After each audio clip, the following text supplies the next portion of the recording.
50 Cent has just given an interview that could send shockwaves throughout the industry because he's just gone after Diddy and Jay-Z both and exposed some truly shocking stuff about them.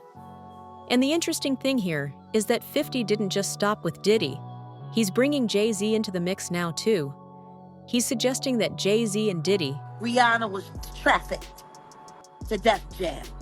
She was an innocent baby when she came over here.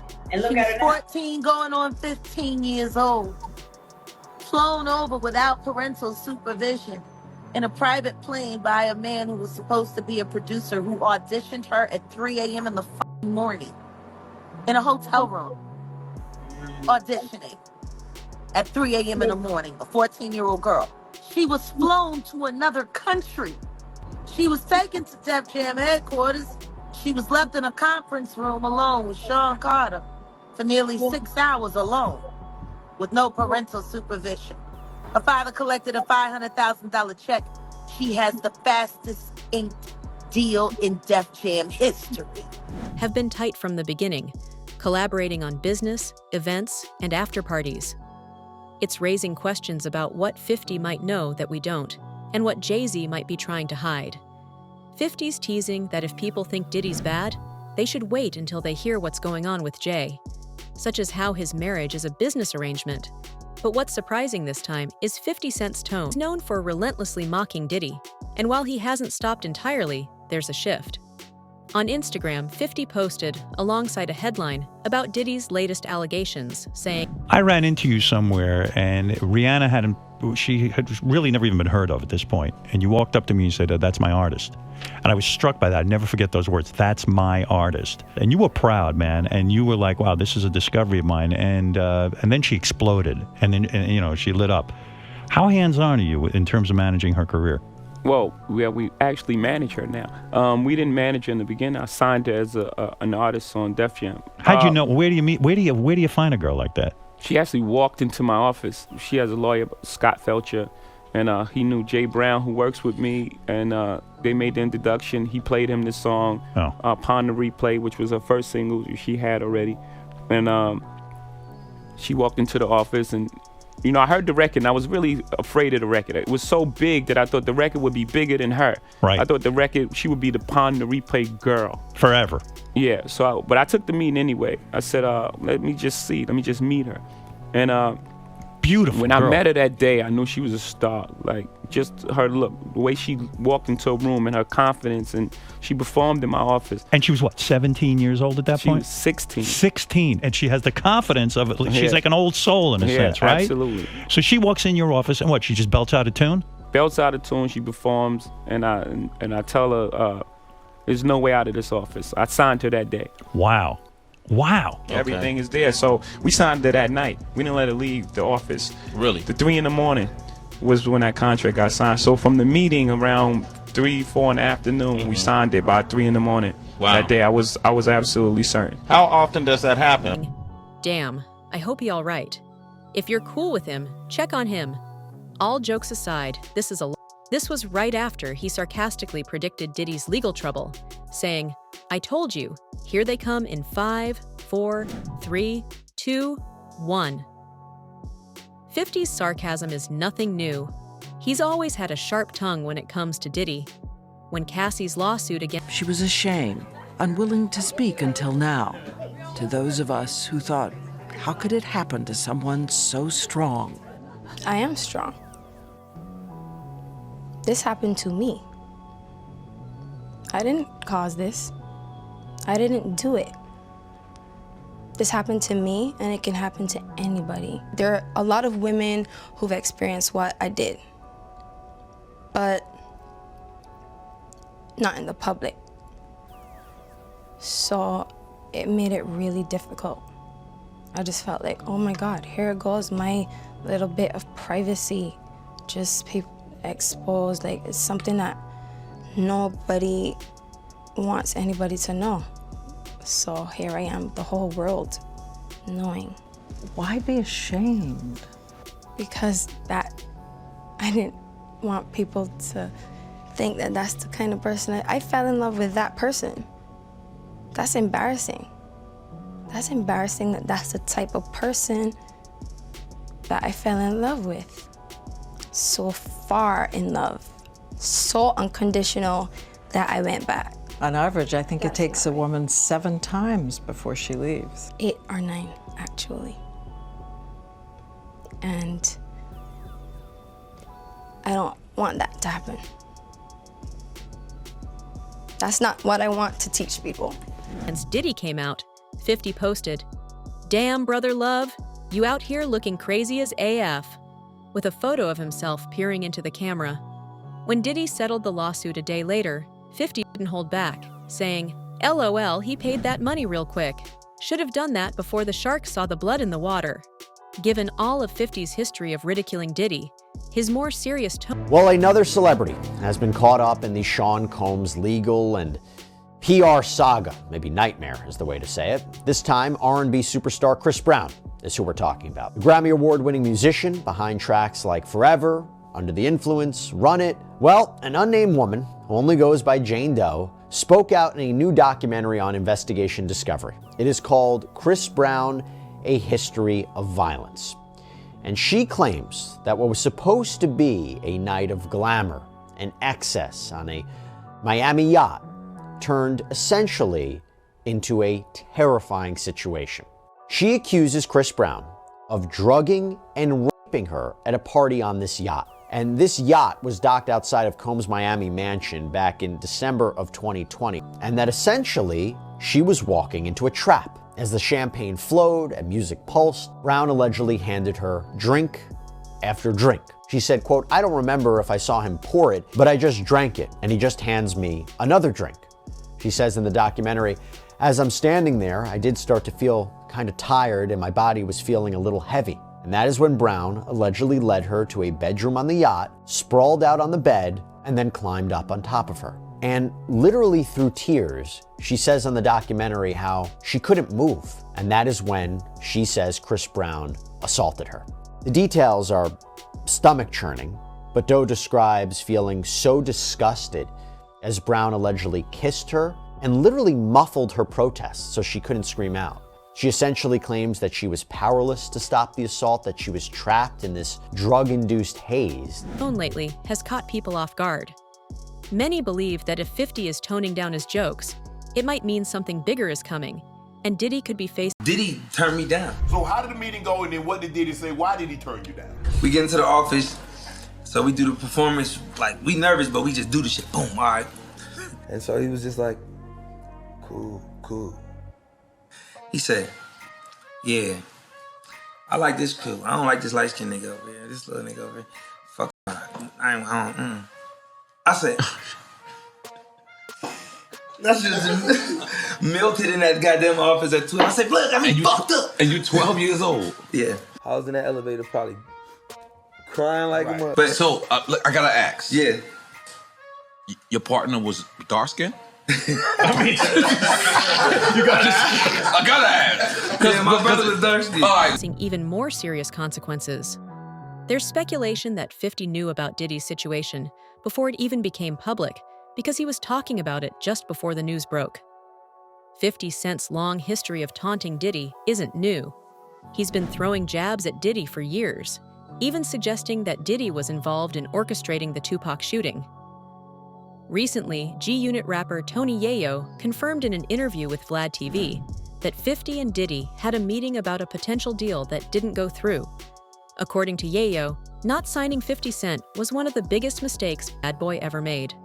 During the meeting, Diddy mentioned that there were 3 things people didn't like about rappers and expressed concerns about signing 50 due to the drama surrounding Biggie Smalls and other factors.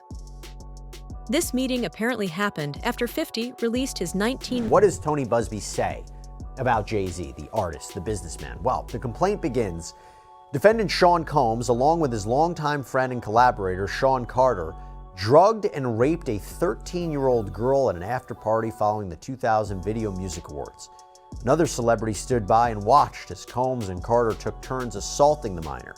Many others were present at the after-party but did nothing to stop the assault. Combs had been allowed for years to conduct himself in this manner without any consequences. He believes he is above the law. He is not, His close friend Sean Carter has been with Combs during many such instances described herein. Both perpetrators must face justice. So that seems to suggest that Sean Carter, Jay-Z, was not only present or participated in this alleged, what is essentially a crime, but for other instances. And that's really interesting. That's why I bring up this idea of, could he be hit with more lawsuits if you take these allegations as true? Now, the complaint goes on to say, Combs and Carter were not simply occasional collaborators in the music industry. The two men developed a close friendship that has been well documented from the late 1990s to the present. Together, they attended countless music industry events, events for each other's business ventures, parties, and after parties. Indeed, the two are apparently so close that Combs stated in 2023 that Carter is the only person, other than Combs' mother, who is allowed to call him by his legal first name of Sean. In 2000, near the height of their fame, power, and influence, Combs and Carter attended the 2000 Video Music Awards in New York City. Afterwards, Combs hosted an after-party for many of the most famous celebrities in the music and entertainment industries, including Carter, which is where the events alleged in this complaint occurred. I should also say that Busby also used this complaint to address an alleged harassment campaign that he claims Jay-Z started after Busby reached out about his involvement in the suit. The complaint reads, Carter was identified in plaintiff's original complaint as Celebrity A. Prior to the filing of this amended complaint, Carter received a letter from plaintiff's counsel requesting a mediation to resolve this matter. Upon present information and belief, Jay-Z responded to said letter by not only filing an utterly frivolous lawsuit, the one that I mentioned before, but by also orchestrating a conspiracy of harassment, bullying, and intimidation against plaintiff's lawyers, their families, employees, and former associates in an attempt to silence plaintiff from naming Jay-Z herein. This effort was meant to scare plaintiff and to discredit her counsel. That effort failed. Indeed, plaintiff chose to file this amendment as a result of the egregious conduct perpetuated by Carter. 99 single, How to Rob, where he famously included lyrics about extorting Diddy and other well-known rappers. The speculation around Diddy's current legal trouble only grew when rumors surfaced about Diddy's house being raided. And of course, 50 Cent didn't miss the opportunity to comment. He posted a screenshot showing Diddy's two sons, Justin and King Combs. Inside the building, plaintiff recognized many celebrities as she entered what appeared to be a large living room or foyer containing a large crowd. Plaintiff attempted to mingle in the crowd and talk to several of the celebrities that she recognized and whom she wanted to see at the VMAs. Waitstaff circulated throughout the room, carrying trays of drinks, and loud music played throughout the venue. Plaintiff observed widespread drug use, including marijuana and cocaine. After attempting to talk to numerous celebrities, plaintiff accepted a drink from one of the waitresses, circulating the crowd. The drink was a reddish-yellow mixture that tasted like orange juice, cranberry juice, and something bitter. After drinking just a portion of that drink, plaintiff began to feel woozy and lightheaded, making her need to lie down. A photograph of an actual exemplar container used by Combs and/or his agents/employees to insert GHB into alcoholic drinks is seen below, and these are the photos included in the lawsuit that show a small plastic container that the plaintiff claims contained drugs at the party. The woman, remember, who claims she was 13 at the time, says she felt woozy and went to look for a place to lay down. Soon after, Combs entered the room along with defendant Carter and a female celebrity, Celebrity B. Plaintiff immediately recognized all three celebrities. Combs aggressively approached plaintiff with a crazed look in his eyes, grabbed her, and said, "You are ready to party." Combs then threw plaintiff toward a wall, causing plaintiff to fall. Plaintiff got up and stumbled, at which point Combs grabbed her again and threw her on the bed. At that point, Carter began removing plaintiff's clothes as she grew more and more disoriented. Plaintiff was held down by Carter as he vaginally raped her, while Combs and Celebrity B watched. After Carter was finished, he stepped back toward the wall. Combs then stepped forward and vaginally raped plaintiff while Carter and Celebrity B watched. Combs then knocked plaintiff down and attempted to force plaintiff to perform oral sex with him. She fought back, standing up quickly and punching out at the same time, hitting Combs in the neck. Taken aback, Combs stopped his attempt. Being escorted out of Diddy's Los Angeles home in handcuffs. 50 captioned it with, "Shit just got real. The feds in all the cribs? Damn. They got the kids in cuffs." In another post showing the feds outside Diddy's home, he wrote, Now it's not Diddy do it, it's Diddy done. They don't. You should always advocate for yourself and be a voice for yourself. You should never let what somebody else did run your life. A 38-year-old mother from Alabama who has filed a lawsuit accusing Sean Diddy Combs and Jay-Z of raping her when she was 13 years old is speaking out to NBC News for the first time. She asked us not to reveal her identity. What made you want to come forward and talk today? Because I think that I've been quiet long enough about what I've been through, and it's been hard enough to be quiet. But it's a chapter of my life that I'd like to close. Scared to be all alone? No, with having autism is like feeling like you live your life in a shatterproof juggle ball. The world's on fire. The fire is inside the ball with you, but there's no way for you to get out. In addition to having autism, the woman says she suffered a head injury. The night of the 2000s VMAs, she says a friend drove her from Rochester, New York to Manhattan, a more than 5-hour drive. Her attorney provided NBC News with the name of the friend who has since died. The woman says she spoke to Combs' limo driver, who offered her a ride to an after party. I stumbled upon Diddy's driver, who told me that I was exactly what Diddy was looking for. What did you think when he said that to you? I thought it meant that I was just pretty. She went to a White House, she says, where she spoke to musicians Benji Madden and his brother. I'm talking to Benji Madden about his tattoo because, I have about his tattoo that's the Last Supper, because I have a religious background. So it was just something to talk about. At the after party, she says she had a drink that made her feel woozy. Then she says Combs and Carter took turns raping her while a female celebrity watched. JC comes in and rapes me. He at that point I was fighting, trying to get away from him, and he put his hand over my mouth and told me to stop it, cut the After the alleged rape, she says she ran to a gas station where she called her father, who picked her up and drove her home. We rode home in silence. He didn't ask me what happened. He didn't ask me what I did or where I was. Come like that, unless they got a case.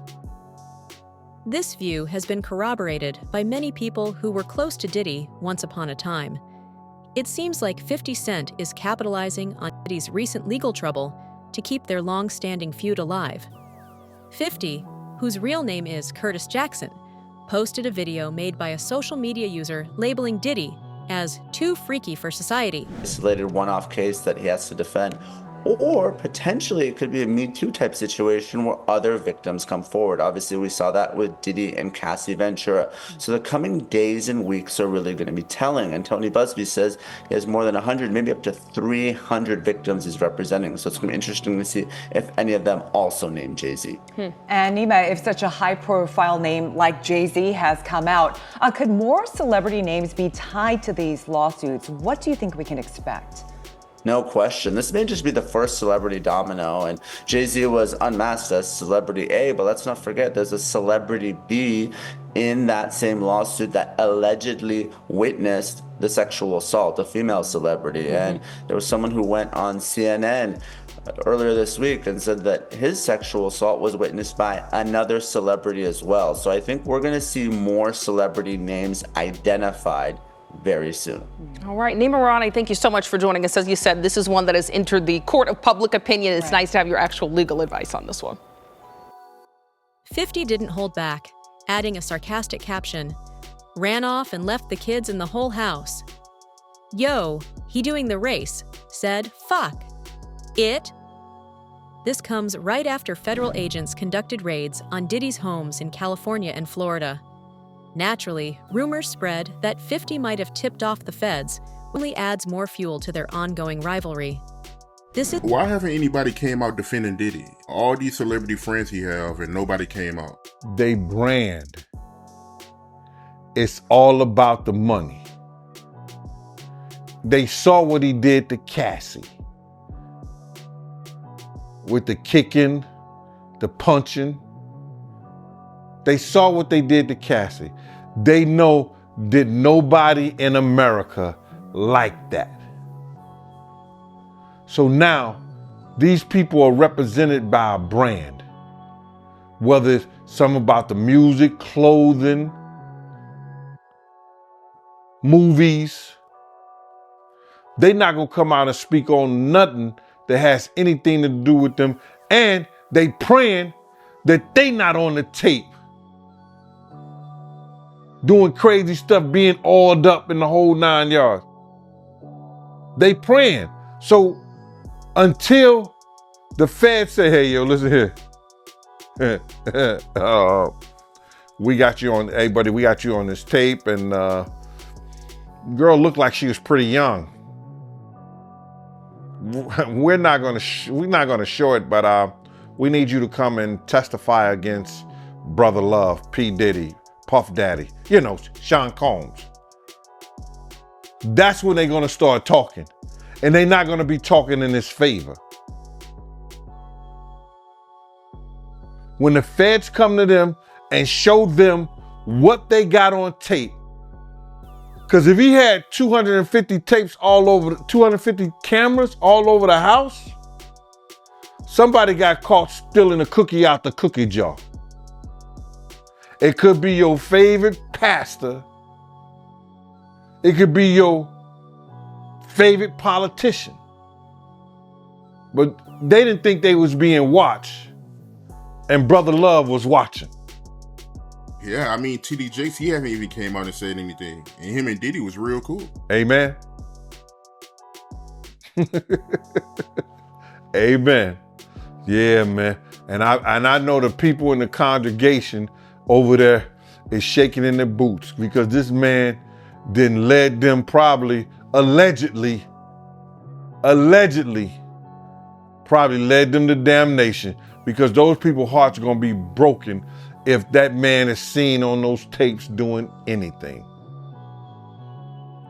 Because people always put their faith in the pastor instead of putting their faith in God.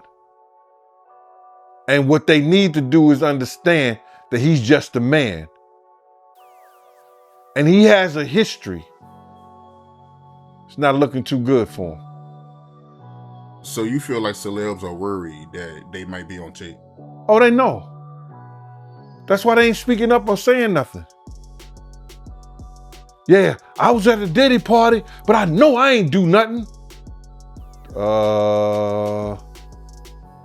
When you don't know somebody's taping you, when you don't know that somebody is videoing you in some kind of form or fashion, you got that alcohol, you got the drugs in you, they're a little loose, bruh. They let down all their inhibitions. The music is pumping. He said it himself. He got it so hot in there that you got to take your clothes off. He said that himself, bruh. Jay-Z's been in the spotlight for decades, and his name seems to pop up in nearly every major conversation. Since 50, and Jay's rivalry dates back to the late 90s, it's not surprising that 50 would use this opportunity to take a shot at both. Their beef originally started with 50 mentioning Jay-Z in his 1999 track, How to Rob, to which Jay responded with a lyric. And those statements include descriptions of what the witness says he saw on those tapes. So I asked him about that, and he answered what he could, given the limitations imposed on him after testifying before the grand jury. Out of those 8 videos, 8 celebrities, 6 men and 2 women, how many of those 8 celebrities were close to being underage or potentially underage? 2 males. 2 males. And of those 8 celebrities, how many of them were intoxicated or under the influence of drugs? This is going to be all speculation. I just want to preface it by he wouldn't know if Appeared they to be. were. Right. Sure. Appeared to Let be. me Right. rephrase it. Based on, yes. Understand. Out of the 8 celebrities who were recorded having intimate relations with Sean Combs, how many of them appear to be either inebriated or intoxicated or under the influence of drugs? All of them. All of them. Out of those 8, how many appear to be potentially victimized? How many might have been victimizing? I think all, to be honest, all. Were victims They or victims. were perpetrating? Victims. They were all 8 were victimized. Yeah, meaning victim. this was happening to them and they were inebriated. Right. Not knowing, I guess, how much proof it was in it, what they was doing. And of those 8, how many seemed to be potentially minors? 2 to 3, possibly 3. In his own song, It's Hot, Some Like It Hot, saying, I'm about $1, what the fees is 50 cents. This led to years of back and forth tension between the two. The feud escalated when 50 Cent released his response track, Be a Gentleman, in 2002, directly challenging Jay-Z with pointed lyrics. This part of his compilation mixtape, Guess Who's Back? And for we intend to name people in these lawsuits. We're not going to do it in interviews. We're not going to do it, without doing our due diligence, because obviously, these types of allegations are very hurtful to people if they're not true, and very hurtful, frankly, if they are true. But if they're true, you shouldn't have been in the room and you shouldn't have been participating. So I anticipate that we're going to start filing lawsuits, and it may not be big names at first, but we have a long list of names. And you might imagine in situations like this, that when a victim tells us that this person was in the room or this person participated, we want to do as much due diligence as humanly possible before we file that case. Because in the United States, in almost every state, public filings are in fact public. And, when you name somebody in a lawsuit, the press is going to pick it up, and we're aware of that. So we're going to make sure that we dot our I's and cross our T's. And I expect that there will be some people named in these lawsuits that will raise some eyebrows. Another instance, another minor, told allegedly by Sean Combs that he would make him a star, but he needed to visit with him in private about it, away from his parents. Once they were in a private area, allegedly Mr. Combs made the victim perform oral sex upon him. Another incident, an individual 15 years old at the time, flown to New York City to attend a party, was drugged and then taken into a private room, allegedly in the presence of Mr. Combs, where this female individual, minor, was raped, and then other individuals took turns raping her. Another individual, 26 at the time of the occurrence, was picked up allegedly by Mr. Combs and several other people in a black SUV from the airport, was given one drink in the SUV, and then literally woke up the next day not knowing what had happened, but with pain and damage to both her vagina and her anus, where she then went to the hospital. She was missing her underwear and her shoes. Another instance, an individual, this time not a minor, attended a group dinner, allegedly with Sean Combs in Miami. She wasn't drinking because she was pregnant, but whatever she drank at the table, apparently, at least according to her, was laced with something. She blacked out, and she woke up in the same bed, again allegedly, with Mr. Combs in his mansion in Miami.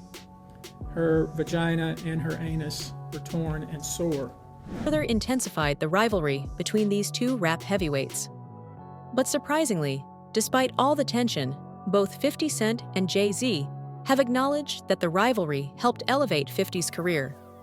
50 even admitted that when Jay responded to his diss track, it was a compliment. He wouldn't have responded to someone he didn't consider a threat. Then in 2003, when 50 Cent's career skyrocketed